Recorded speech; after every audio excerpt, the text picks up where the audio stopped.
Happy new year বলে কথা আর feast হবে না, এটা কি কখনো হতে পারে? আরে অসম্ভব ব্যাপার। হ্যাপি নিউ ইয়ার মানে হলো বছরের প্রথম দিন, আর ফিস্ট তো করতেই হবে।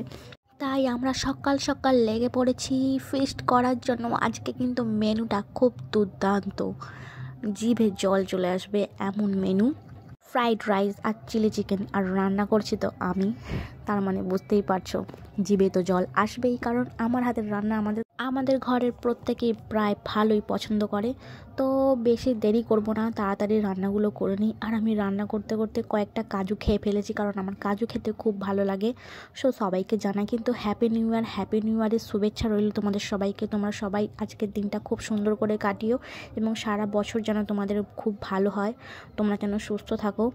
তোমরা 2023-এ যা কিছু হারিয়েছো সেগুলো সব যেন তোমরা ফিরে পাও। আর আমাকেও একটু জানাও যাতে আমি একটু ভালো থাকি, আর তোমরা বেশি বেশি করে আমাকে সাপোর্ট করো যাতে আমি লাইফে কিছু করতে পারি। আমার সব থেকে বড় চিন্তার বিষয় হলো এটাই যে আমি লাইফে কিছু করতে চাই, না হলে সারা জীবন আমাকে কথা শুনে মরতে হবে। সে তো তুমি জানো কাদের কাছে বলছি, কথা শুনে মরতে হবে। সো আজকের জন্য বাই বাই।